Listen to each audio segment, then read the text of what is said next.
River, and that shortly after His Excellency, shortly after being in contravention with the cabinet resolution, the Deputy President made public a statement opposing the Nairobi River riparian execution orders. According to the mover of the motion, this is undermining the resolutions by the cabinet. Under charge number 3, again on gross violation of Article 6, subsection 2, Articles 10, subsection 2A, Article 174, and Article 188, and the 4th schedule of the Constitution, where the Deputy President is accused of undermining devolution.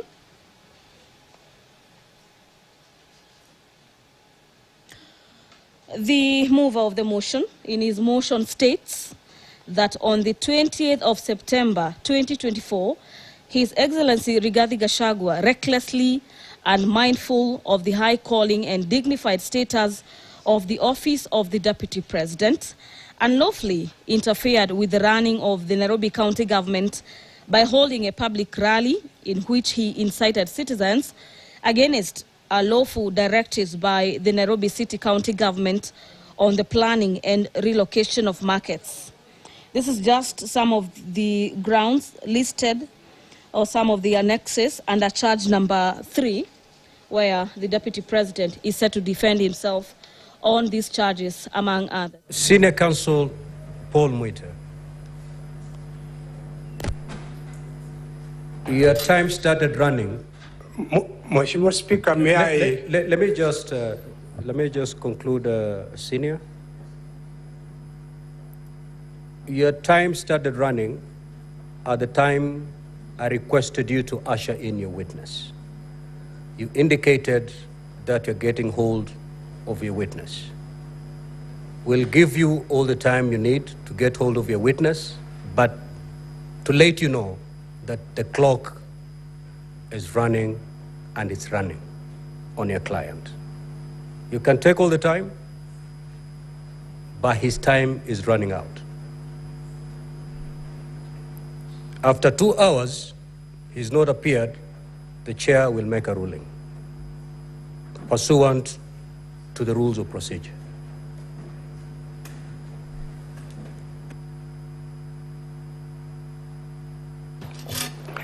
Mheshimiwa Speaker, may I start first and foremost by expressing apologies and regrets that the Deputy President is not here, and by not being here, the inconvenience and delay caused to Mheshimiwa Speaker and to honorable senators.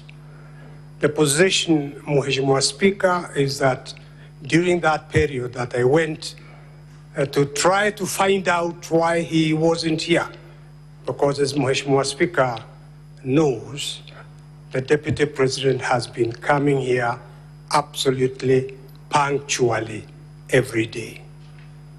The sad reality is that the Deputy President, the Republic of Kenya, has been taken sick, very sick, and as I address Mr. Speaker in this honorable House, senators, he is in hospital, Mheshimiwa Speaker.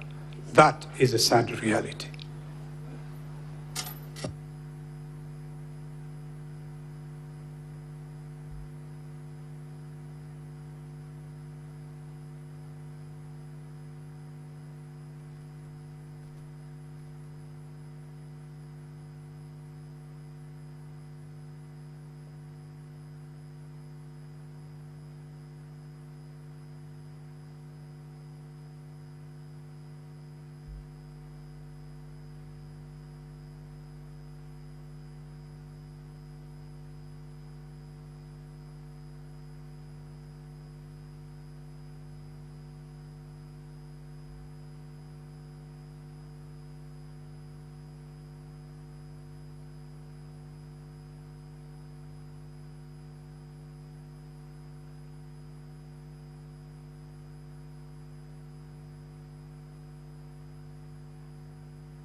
Order, honorable senators. Order, honorable senators. Senator Kajuang. Now, Counsel for the National Assembly, you have had Senior Counsel Paul Mwite on behalf of the Deputy President. Considering that this is a time-bound process, what is your reaction? Mr. Speaker, sir, this is a House governed by the rule of law. We truly empathize with the difficulty that His Excellency, the Deputy President, has found himself in. But, Mr. Speaker, sir, pursuant to Rule 11 of the rules governing this process, if I may, with your permission, maybe Counsel for the National Assembly. Yes, Mr. Speaker, sir. Just take a seat before you make your rejoinder. Senior Counsel Paul Mwite, having said whatever you've said, what is your proposed way forward so that a reaction can be put from the National Assembly? Are you telling us we wait until your client gets here? What is your proposed way forward?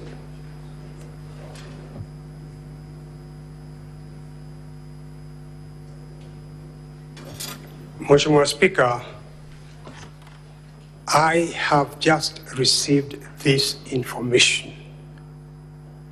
My proposal is that you give me at least the rest of the day. I would like to go and have an assessment of his situation and maybe even come back here by 5 p.m. Right now, I would like to make an informed sort of situation after I see the Deputy President and I see the doctor, Mheshimiwa Speaker, at least an hour or two. Yes, thank you. Very well. Counsel for the National Assembly. Mr. Speaker, sir, having very keenly listened to my learned senior colleague, Paul Mwite, Senior Counsel, it puts us in a bit of a difficulty because whereas we may want to empathize with the situation, there appears to be no indication from their end as to a specific proposal. Mr. Speaker, sir, this being a House governed by rules and this process being a time-bound process, I will draw your attention to Rule 11 of the rules of this House. If I may read, Mr. Speaker, sir, that where the National Assembly or the President chooses not to appear before the Senate, that fact shall be put on record and the Senate shall proceed with its investigation without further reference to the National Assembly or the President. But the Senate may, for exceptional reasons to be recorded, permit a later appearance before the Senate by the National Assembly or the President. Mr. Speaker, sir, I think this rule would give us guidance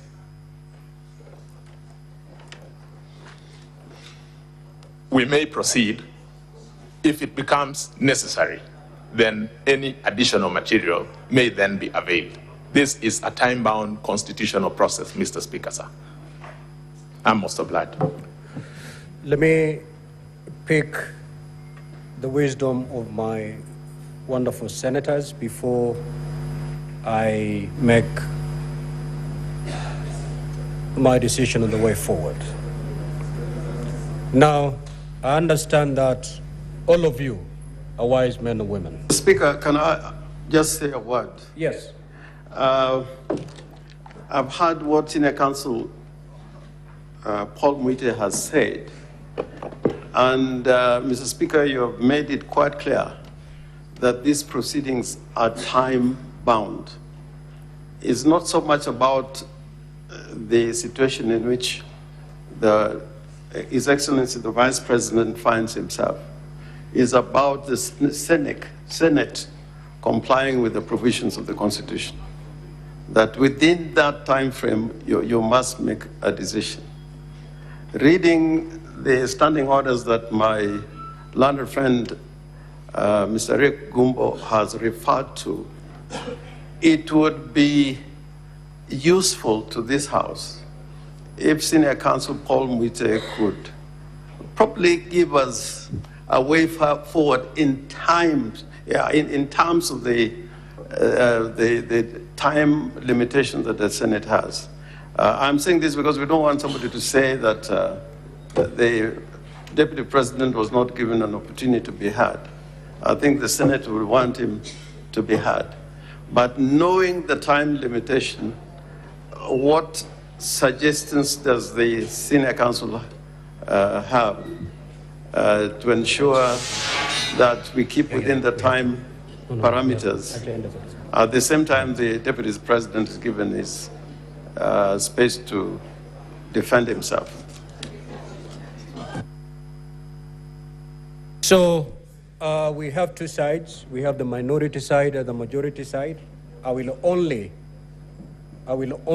allow the two leaders to speak.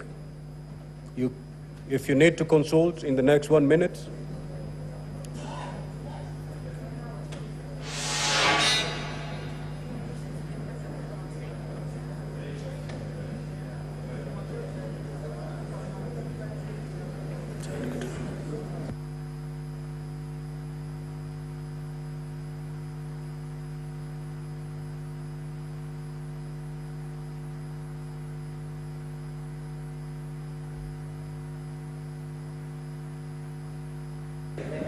now, honorable senators, our standing orders have not been suspended yet.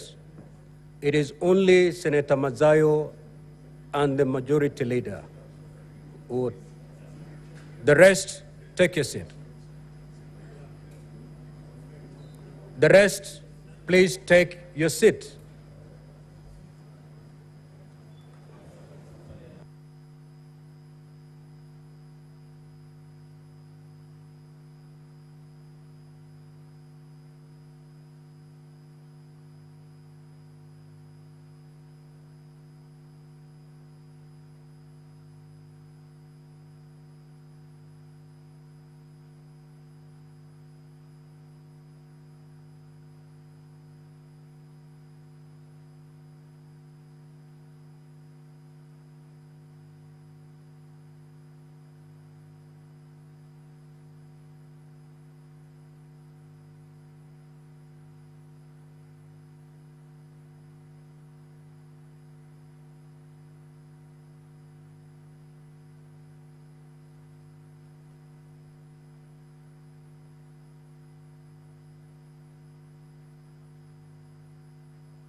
Order, honorable senators.